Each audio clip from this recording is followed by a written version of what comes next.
करता करे न कर सके, शिव करे सो होय। तीन लोक नौ खंड में, शिव से बड़ा न कोई। नमस्कार, अनादि टीवी में आपका बहुत स्वागत है और मैं हूं आपके साथ अनुपमा खोपरे। सबसे पहले आप सभी दर्शकों को सावन सोमवार की ढेर सारी शुभकामनाएं। देवों के देव महादेव का सावन महीना काफी प्रिय है। कहा जाता है कि भगवान शिव को सावन महीना इतना प्रिय है कि कोई भी भक्त सच्चे मन से भगवान से जो मनोकामना करता है, भगवान उसकी मनोकामना पूरी करते हैं। इसीलिए तो सुबह से जो तमाम भक्त हैं वो शिवालयों में भगवान शिव के अभिषेक के लिए लंबी लंबी कतारों में खड़े हैं और अपनी बारी का इंतजार कर रहे हैं। लेकिन क्या आपको पता है कि इस आखिरी सोमवार में भगवान शिव को कैसे प्रसन्न किया जाए, कैसे उनकी आराधना की जाए ताकि आपकी जो भी मनोकामना है वो भगवान भोलेनाथ पूरी कर सके।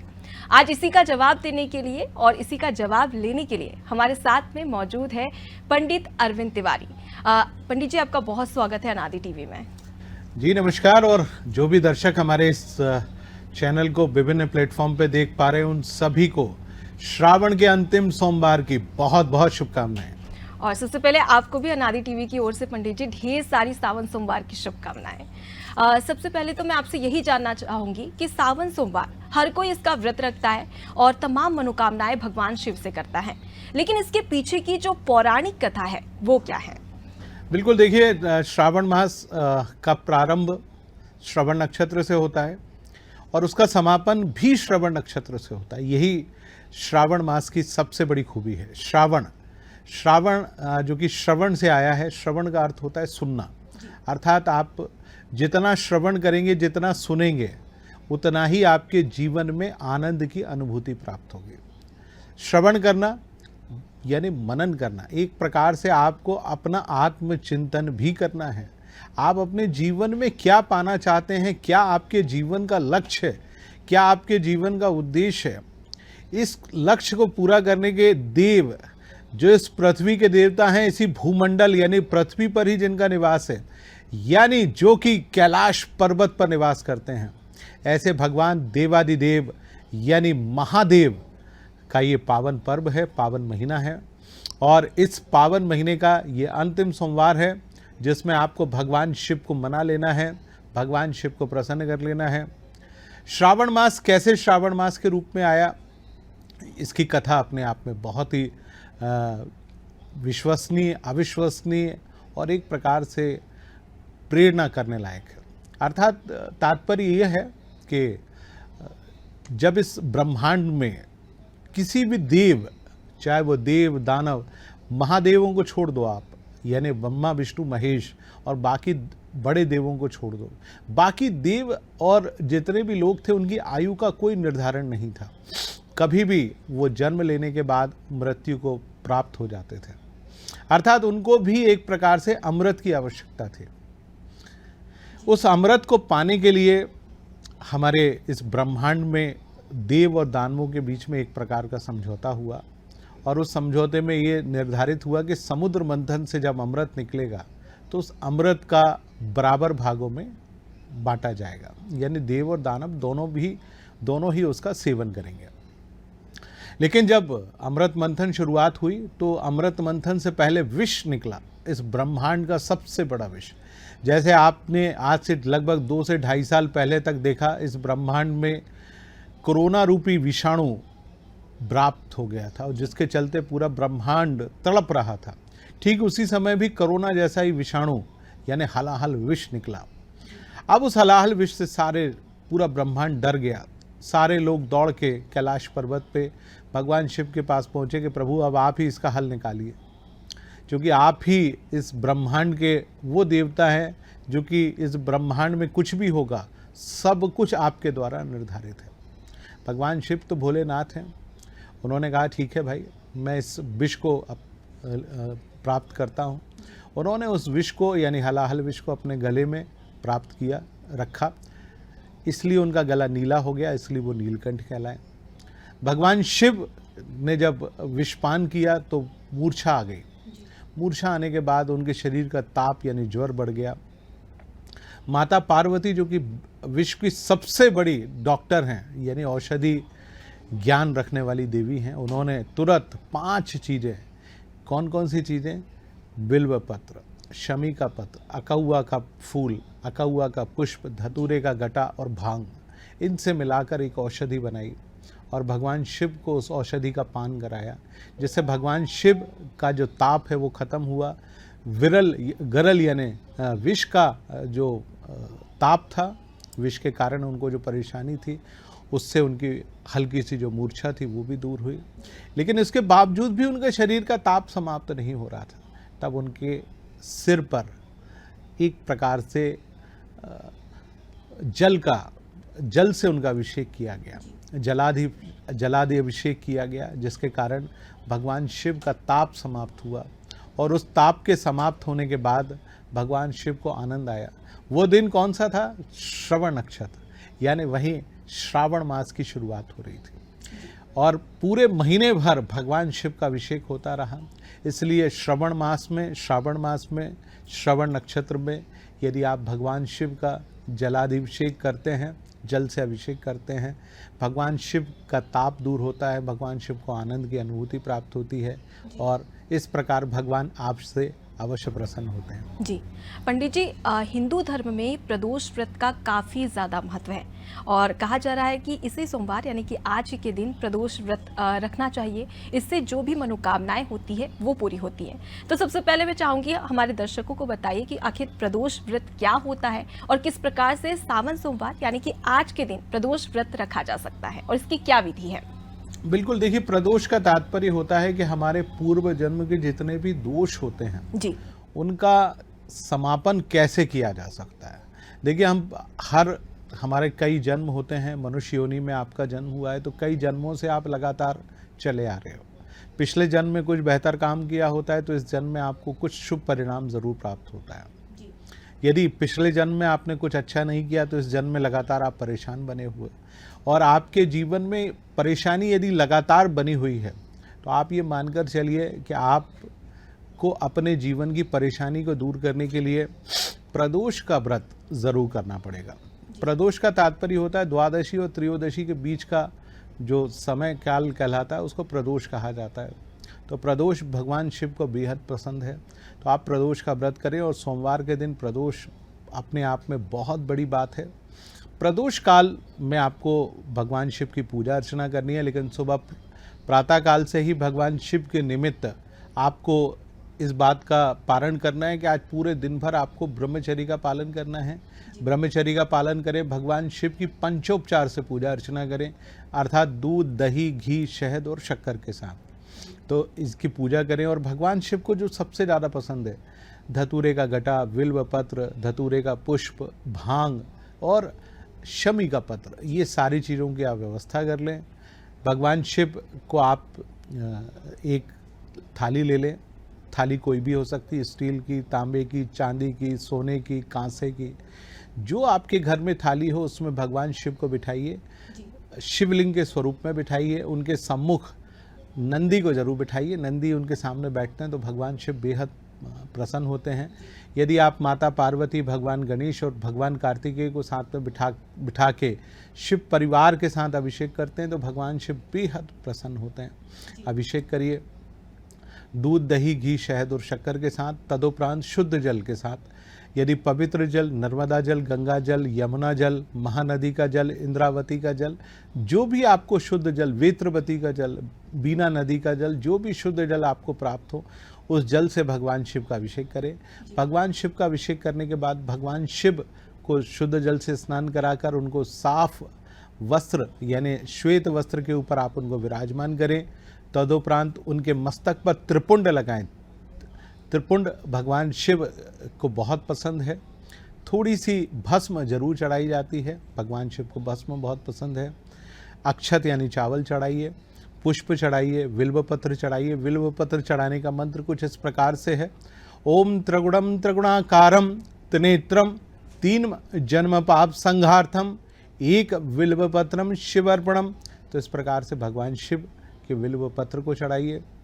भगवान शिव को भोग लगाइए। ऋतुफल जो भी, केला मिल जाए, सेब मिल जाए, जो भी सारी चीज़ें मिल जाए वो आप फल को चढ़ाइए। तदुपरांत भगवान शिव की आरती करिए। उसके बाद भगवान शिव के जो प्रमुख स्तोत्र हैं, जैसे शिव महिम्न स्तोत्र है, शिव तांडव स्तोत्र है, रुद्री इत्यादि का पाठ यदि आप कर सकते हैं, नहीं कर सकते तो आजकल यूट्यूब पे उपलब्ध है, आप उसको बढ़िया सुंदर तरीके से चलाइए, भगवान शिव को सुनाइए, मन में भगवान शिव का सुमिरन करिए। प्रदोष काल में शाम के समय भगवान शिव को खीर बहुत पसंद है। उनकी सास यानी मैना ने भगवान शिव जब भी अपने ससुराल जाते थे तो खीर खिलाते थे, तो चावल से बनी हुई खीर का भोग लगाइए, भगवान शिव आपसे बेहद प्रसन्न होंगे। जी पंडित जी, कहा जाता है कि हिंदू धर्म में मंत्रों का काफ़ी खास ध्यान भी रखा जाता है, उनके उच्चारण का, और उसके साथ ही साथ उनका काफ़ी प्रभाव भी पड़ता है। कहते हैं कि मंत्रों के जाप से ही जितनी भी नकारात्मकता होती है वो सकारात्मकता में बदल जाती है। अब ऐसे में अगर जो भी भक्त है वो शिवलिंग का अभिषेक करता है तो किन मंत्रों के जाप के साथ में उसने शिवलिंग का अभिषेक करना चाहिए? देखिए, भगवान शिव के कई मंत्र हैं। सबसे पहला मंत्र तो पंचाक्षरी मंत्र है, यानी 5 अक्षरों का मंत्र, जिसको हम सभी जानते हैं, ओम नमः शिवाय। ये पंचाक्षरी मंत्र, ओम लगाना बेहद ज़रूरी है, क्योंकि ओम एकमात्र ऐसा शब्द है जिसके ब्रह्मनाद से इस पूरी सृष्टि का निर्माण हुआ। तो आप ओम नमः शिवाय लगा लीजिए। भगवान शिव का बीज मंत्र है, 4 अक्षरी बीज मंत्र है, आप उस अक्षर से कर सकते हैं, ओम हौ जूम सह। तो आप इन 4 अक्षरों से भगवान शिव का अभिषेक कर सकते हैं, भगवान शिव इससे बेहद प्रसन्न होंगे। इसके अलावा भगवान शिव का मृत्युंजय मंत्र है, ओम त्र्यंबकम यजामहे सुगंधिम पुष्टिवर्धनम उर्वारुकमेव बंधनान मृत्युर्मुक्षीय मामृतात्। आप मृत्युंजय मंत्र से कर सकते हैं। महामृत्युंजय मंत्र, जिसमें गायत्री लग जाती है और उनका बीज मंत्र लगता है, क्या है मंत्र? ओम हौ जुम सह, ओम भू ओम भुवा ओम स्वाहा, ओम त्र्यंबकम यजामहे सुगंधिम पुष्टिवर्धनम उर्वारुकमेव बंधनान मृत्युर्मुक्षीय मामृतात्, ओम भू ओम भुवा ओम स्वाहा ओम हौ जुम सह। तो ये कुछ प्रमुख मंत्र हैं जिनसे आप भगवान शिव का अभिषेक कर सकते हैं, भगवान शिव को प्रसन्न कर सकते हैं। भगवान शिव तो भोलेनाथ हैं, आप जिस नाम से उनको बुलाएंगे उस नाम से प्रसन्न होंगे। हाँ, यदि आप शिव तांडव स्तोत्र जानते हैं, जिससे भगवान सबसे ज़्यादा प्रसन्न होते हैं, जिसको रावण ने रचा था, भगवान शिव को प्रसन्न किया था, शिव तांडव स्तोत्र पढ़ने का सबसे बड़ा फ़ायदा ये है कि आपको यदि दारिद्र्य है या आप दुखी हैं, दारिद्र्य से प्राप्त हैं, पैसा आपके पास नहीं आता है, तो आपके पास भरपूर पैसा आएगा और लक्ष्मी हमेशा स्थिर स्वरूप में आपके घर में निवास करेंगे। जी बिल्कुल। पंडित जी, अगर हम बात करें दान दक्षिणा की तो काफ़ी महत्व माना जाता है और कहा जाता है कि कोई भी व्यक्ति अगर आपसे दान मांगे तो उसे मना नहीं करना चाहिए। अब ऐसे में सावन सोमवार यानी कि आज के दिन किस प्रकार का दान किया जाना चाहिए? देखिए, दान में आपको भगवान शिव को जो चीज़ें पसंद है वो सारी चीज़ें, लेकिन चूँकि हम सभी जानते हैं भगवान शिव को चढ़ाने के बाद चूँकि फल या फूल इत्यादि होते हैं उनको फिर दान में नहीं दिया जाता, इसलिए अलग से निकाल के रखिए। भगवान शिव के निमित्त सबसे पहले तो आटे का दान करना चाहिए, यानी गेहूं का दान करना चाहिए। अक्षत यानी चावल, जो कि सारे देवी देवताओं को पसंद है, चावल का दान करें। तीसरा, दूध का दान करें। भगवान शिव को दूध भी बहुत पसंद है, दही भी बहुत पसंद है। आप चांदी का भी दान कर सकते हैं, आप श्वेत वस्त्रों का भी दान कर सकते हैं, आप रेशमी वस्त्रों का भी दान कर सकते हैं। आप चांदी से बनी हुई कोई भी वस्तु, कटोरी है, चम्मच है, ग्लास है, लोटा है, इत्यादि का दान कर सकते हैं। सक्षमता के ऊपर है। और सबसे बड़ी बात, चूँकि प्रदोष का दिन है, तो आज प्रदोष के दिन किसी भी ब्राह्मण, सपत्नीक ब्राह्मण को आप घर बुलाइए, उनको अपने घर भोजन कराइए, यथा योग्य दक्षिणा दीजिए, वस्त्र इत्यादि दीजिए और प्रणाम करके उनका आशीर्वाद जरूर प्राप्त करें। जी बिल्कुल। और उम्मीद करते हैं कि जो तो हमारे तमाम जो दर्शक देख रहे हैं, अगर वो इस विधि का उपयोग करते हैं, भगवान शिव का अभिषेक करते हैं, तो उनकी सारी मनोकामनाएं पूरी हो। अगर हम बात करें तो कई सारी बातें निकलकर सामने आती है, जहाँ पर सबसे पहले अगर देख लिया जाए तो जो पूजा विधि होती है उसमें कई बार गलतियाँ भी हो जाती है। उन गलतियाँ ऐसी सी कौन कौन सी गलतियाँ हैं जो कि दोहराई नहीं जा सकती है, और उसके साथ ही साथ कौन सी किस प्रकार से भगवान को प्रसन्न करने के लिए पूजा अर्चना की जानी चाहिए? देखिए, सबसे पहली बात, भगवान शिव की पूजा में यदि आपसे कोई भी गलती हो गई हो तो भगवान शिव तो करुणा अवतार हैं। उनके बारे में बहुत सुंदर सी बात कही गई है, कर्पूर गौरम करुणावतारम संसार सारम भुजगेंद्र हारम। यानी ऐसे देव जिनकी पूजा में जरा सी भी गलती हो और आप उनसे तुरंत क्षमा मांग लें, तो भगवान शिव हर प्रकार की गलती को क्षमा कर देते हैं। इसीलिए वो देवों के देव और महादेव हैं, इसलिए वो शिव के स्वरूप में हैं। कहा जाता है शिव समान दाता नहीं, विपत्ति निवारण हार, और लज्जा मेरी राखियो हे नंदी के सवार। माने आप हमसे कोई भी गलती हो गई हो, किसी भी प्रकार की परेशानी हमारे जीवन में हो, हम हमेशा परेशान हो, तो नंदी के सवार भगवान शिव हमारी हर प्रकार की गलतियों का निवारण करें। लज्जा माने आपकी जो इज्जत है उसकी रक्षा करने का काम भी भगवान शिव करते हैं। गलतियां कई बार होती हैं, कई बार हम सही प्रकार से मंत्रों का उच्चारण नहीं कर पाते, सही प्रकार से पूजा विधि नहीं कर पाते, लेकिन वो देवों के देव हैं, महादेव हैं, वो हर प्रकार की गलती को क्षमा करते हैं। यदि आपसे किसी भी प्रकार की कोई गलती हो गई हो, कुछ नहीं, हाथ में अक्षत और पुष्प लीजिए और भगवान शिव के सामने प्रार्थना करिए कि हे प्रभु, हे देवों के देव महादेव, मेरे से इस पूजा पाठ के दौरान किसी भी प्रकार की कोई भी गलती हो गई हो तो मेरी इस गलती को आप अबोध बालक समझकर क्षमा करें। दोनों हाथों से अपने कानों को हाथ लगाएं, प्रभु के सामने प्रणाम करें, दंडवत प्रणाम करें, प्रभु की हाथ जोड़कर अपने ही स्थान पर परिक्रमा लगाएं और उनसे क्षमा मांगेंगे तो वो देवों के देव न केवल आपको क्षमा करेंगे अपितु आशीर्वाद जरूर प्रदान करेंगे। विश्व की सबसे बड़ी जोड़ी कहा जाती है और अति प्रिय जोड़ी शिव पार्वती को कहा जाता है। ऐसे में कई सारे ऐसे लोग रहते हैं जिनके बीच में आपसी कलह भी देखने को मिलता है। इस कलह को दूर करने के लिए भगवान शिव और माँ पार्वती की किस प्रकार से पूजा की जा सकती है?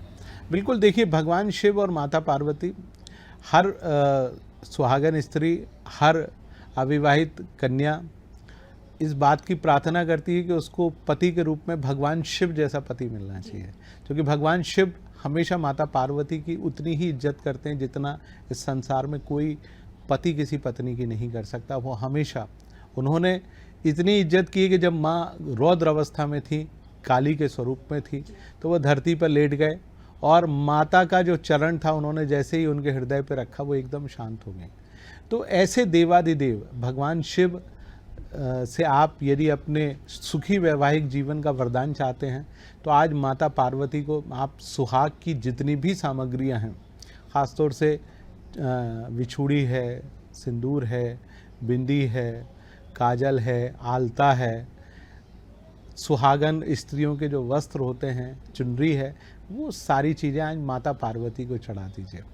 और भगवान शिव ने जिस प्रकार भगवान राम के विवाह का जो वर्णन बालकांड में किया था, यानी तुलसी कृत रामायण में जो किया है, यदि आप उसका एक चौपाई भी आज के दिन पाठ कर सकते हैं, भगवान शिव को सुना सकते हैं, तो आपके जीवन में जो परेशानी है, वैवाहिक सुख में जो बाधाएं हैं, वो बाधाएं आपकी दूर होंगे। यदि आप अविवाहित कन्या हैं तो माता सीता ने किस प्रकार से माँ पार्वती की पूजा अर्चना की जब वो भगवान राम के साथ उनका स्वयंवर होने वाला था, तो वो 2 दोहे और लगभग 16 चौपाइयाँ हैं, आप उनको सुना देंगे तो माँ जगत जननी आपसे प्रसन्न होंगी। करके देखिए, ये बहुत सटीक उपाय हैं। इनको करने से ना केवल भगवान शिव के समान योग्य वर आपको प्राप्त होगा, अभी तो आपके जीवन की परेशानी भी दूर होगी। जी पंडित जी, कई सारे ऐसे भक्त हैं जो भगवान की पूजा मंदिर में तो करते ही है, लेकिन उसके साथ ही साथ घर में भी अभिषेक करते हैं। तो अगर घर में कोई अभिषेक कर रहा है, पूजा पाठ कर रहा है, तो किस प्रकार से की जा सकती है जिससे सकारात्मकता है? और उसके साथ ही आधुनिकता के इस दौर में कई सारे ऐसे भक्त हैं जिन्हें समय नहीं मिल पाता है, तो क्या रात में अभिषेक किया जा सकता है भगवान शिव का? बिल्कुल, आप भगवान शिव का तो 24 घंटे कभी भी आप अभिषेक कर सकते हैं, सुबह, दोपहर, रात, जब आपको अच्छा लगे उस समय आप अभिषेक करिए। भगवान शिव एकमात्र ऐसे देवता हैं जिनको किन्हीं भी नियमों में बांधा ही नहीं जा सकता, आप कभी भी अभिषेक कर सकते हैं। दूसरा, आधुनिकता के इस दौर में आप मंदिर के साथ साथ अपने घर में करेंगे तो आपके घर में सकारात्मक ऊर्जा बहेगी, यानी आपके घर में किसी भी प्रकार की ऊपरी बाधा या नज़र दोष आपके घर में है, या कई मामलों में आपके जीवन में बहुत सारी परेशानियां हैं, तो उन सारी परेशानियों का हल केवल और केवल भगवान शिव का अभिषेक है। और ये अंतिम सोमवार है इस वर्ष का, श्रावण का। देखिए, इस बार 9 सोमवार थे और ये 9वां सोमवार है। हमारे यहाँ 9 के अंक को पूर्णांक माना जाता है, तो आज के दिन आप 9 अलग अलग तरीके से भगवान शिव की पूजा करेंगे तो आप भगवान शिव बेहद प्रसन्न होंगे। आप 24 घंटे, जैसे हम महाशिवरात्रि में चारों प्रहर पूजा करते हैं, आप चारों प्रहर पूजा करें, सुबह, दोपहर, शाम, प्रदोष काल में, रात्रि काल में, मध्य रात्रि में और सुबह प्रातः काल। भगवान शिव अपना कोटि कोटि आशीर्वाद आपके ऊपर बरसाएंगे और इतना आशीर्वाद आपको देंगे जितना आप कल्पना भी नहीं कर सकते। करके देखिए श्रावण मास में, और हमेशा ध्यान रखिए आरती ज़रूर करिए और साथ में नंदी को प्रणाम जरूर करिए। भगवान शिव आपकी मनोकामना तभी पूर्ण करेंगे जब तक आप नंदी के कान में कुछ नहीं कहेंगे। नंदी के कान में आप कुछ भी कह देते हैं तो भगवान शिव एकदम प्रसन्न हो जाते हैं। करके देखिए, निस्संदेह लाभ होगा। बिल्कुल पंडित जी, और कहा भी जाता है कि जब नंदी के कान में आपकी जो मनोकामना है वो अगर आप बोलते हैं तो वो सीधे भगवान शिव तक जाती है और सारी मनोकामना पूरी हो जाती है। बात करें तो आज आखिरी सोमवार है, ऐसे में इसके समापन विधि क्या होगी? और कहा जाता है कि जब भी समापन किया जाता है तो या तो ब्राह्मण भोज या कन्या भोज किया जाता है, इसका क्या कुछ महत्व है? देखिए, आपने पूजा की और पूजा करने के उपरांत ईश्वर जो भी ग्रहण करता है वो 3 तरीके से ग्रहण करता है। या तो आप हवन के जरिए, आप हवि के द्वारा भगवान शिव तक या ईश्वर तक आप उनको भोजन पहुंचा दें, या आप योग्य ब्राह्मण को सपत्नीक अपने घर में आमंत्रित करें। चूँकि आज आप जोड़े के साथ पूजा कर रहे हैं, यानी माता पार्वती के साथ साथ भगवान शिव की भी पूजा कर रहे हैं, तो आप आज जोड़े के साथ ब्राह्मण परिवार को अपने घर में आमंत्रित करें। यथा योग्य उनके पैर धोएं, उनको आसन दें, उनको बिठाएं, उनके मस्तक पर तिलक लगाएं, उनको आप सुस्वादु भोजन कराएं। खीर जरूर खिलाइएगा। खीर खिलाएंगे तो भगवान शिव प्रसन्न होंगे। भगवान शिव केवल भाव के भूखे हैं, वो केवल भक्त का भाव देखना चाहते हैं कि आखिरकार आप किस भाव से पूजा कर रहे हैं। आप जिस भाव से भोजन कराएंगे उसी भाव से वो ईश्वर आपकी सारी चीज़ों को ग्रहण करेगा। तो आप करके देखिए, कराइए, भगवान शिव आपसे बेहद प्रसन्न होंगे। और सबसे बड़ी बात, कन्या भोज कराइए। छोटी छोटी कन्याएं माता पार्वती के स्वरूप में होती हैं। आप अपने घर बुलाइए 8 से 9, चूँकि 9वां सोमवार है तो कम से कम 9 कंजिकाओं यानी 9 कन्याओं को ज़रूर भोजन पे बुलाइए। उनके पैरों पे आलता यानी महावर लगाइए, चुनरी उड़ाइए, उनको नारियल यानी श्रीफल दीजिए, केला दीजिए, उनको सुंदर सुस्वादु भोजन कराइए।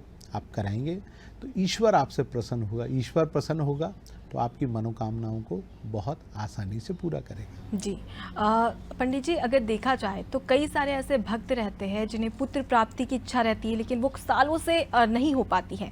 अब ऐसे में सावन सोमवार का जिन्होंने पूरा व्रत रखा है, भगवान की श्रद्धा से पूजा अर्चना की है, लेकिन हम पुत्र और पुत्री की प्राप्ति की बात कर ली जाए तो उसके लिए क्या कुछ प्रयास किए जाने चाहिए? देखिए, भगवान शिव का एक बहुत सुंदर सा आयुर्वेद में एक शिवलिंगी के बीज होते हैं, बिल्कुल शिवलिंग के आकार के होते हैं। वो बनाई केवल इसीलिए गए हैं कि वो शिव के स्वरूप में हैं, जिनके यहाँ संतान उत्पत्ति नहीं हो पा रही है। तो सबसे पहले तो वो नहीं हो पा रही है तो 16 सोमवार का पारायण का आज व्रत ले लें कि आज से अगले 16 सोमवार हमको पति पत्नी दोनों को ब्रह्मचर्य का पालन करते हुए भगवान शिव की पूजा अर्चना करनी है। पति यदि काम पे भी गए हैं, पत्नी भी काम पर गई है, तो भी आप व्रत का पारायण करें। सायंकाल जब भी घर पधारें, भगवान शिव का सपत्नीक भोजन पूजा अर्चना करें। शिवलिंगी के बीज आपको आयुर्वेद की दुकान पे मिल जाएंगे, भगवान शिव का उसका अर्पण करें। अश्वगंधा ज़रूर भगवान को चढ़ाना चाहिए। अश्वगंध अपने आप में बहुत पौरुष के बराबर होता है, पौरुष शक्ति को बढ़ाता है और साथ ही साथ भगवान शिव को भी बहुत पसंद है। तो आप अश्वगंधा भी भगवान शिव को चढ़ाइए, पूजा अर्चना करिए और भगवान शिव के सहस्त्र नाम का आप पाठ करिए 16 सोमवार तक। लगातार हर 16 सोमवार भगवान शिव के जो सहस्त्र यानी 1000 नाम है, रात्रि काल में, प्रातः काल जब आपके पास समय हो तब आप भगवान शिव के शिव सहस्त्र नाम का आप पाठ करेंगे तो मुझे लगता है कि उससे भगवान शिव बेहद प्रसन्न होंगे। शिव सहस्त्र नाम से आप अभिषेक भी कर सकते हैं, अभिषेक करेंगे तो भी भगवान शिव प्रसन्न होंगे। तो उससे न केवल आपके घर में, आपके परिवार में जो संतान को लेकर परेशानी है, संतान उत्पत्ति नहीं हो रही है, तो भगवान शिव, जैसे भगवान शिव के यहाँ उनकी 3 संतानें थी, उनकी 1 पुत्री थी और 2 पुत्र थे, तो वैसे ही आपको भी वो आशीर्वाद देंगे कि आपके यहाँ भी पुत्र और पुत्री जन्म लें और जैसे भगवान शिव के बच्चे बड़े हुए थे, ठीक वैसे ही आपके यहाँ भी वो बड़े हों। जी पंडित जी, अगर हम हमारे भारत देश की बात करें तो जैसे ही सुबह की शुरुआत होती है तो सबसे पहले लोग अखबार लेकर बैठ जाते हैं ताकि उसमें अपनी राशिफल देख सकें। इस सोमवार की अगर बात कर ली जाए तो अलग अलग राशि के हिसाब से किस प्रकार से उपाय किए जाने चाहिए ताकि जो भक्त है वो भगवान को प्रसन्न कर सके? बिल्कुल, मैं आपको एक एक करके 12 राशियों के हिसाब से उपाय बता देता हूँ। सबसे पहले तो आप यदि आप मेष और वृश्चिक राशि के जातक हैं तो लाल रंग का कोई भी फल आप भगवान शिव को जरूर चढ़ा दीजिए। यदि आप वृषभ और तुला राशि के जातक हैं तो श्वेत रंग का कोई फल आप भगवान शिव को चढ़ा दीजिए या खीर का भोग लगा दीजिए। यदि आप मिथुन और कन्या राशि के जातक हैं तो भगवान शिव को पान का एक वीड़ा चढ़ा दीजिए, भगवान शिव बेहद प्रसन्न होंगे। यदि आप कर्क राशि के जातक हैं तो भगवान शिव को चांदी की कोई भी वस्तु आज ज़रूर चढ़ाइए या श्वेत रंग का वस्त्र चढ़ा दीजिए, भगवान शिव उससे ज़रूर प्रसन्न होंगे। यदि आप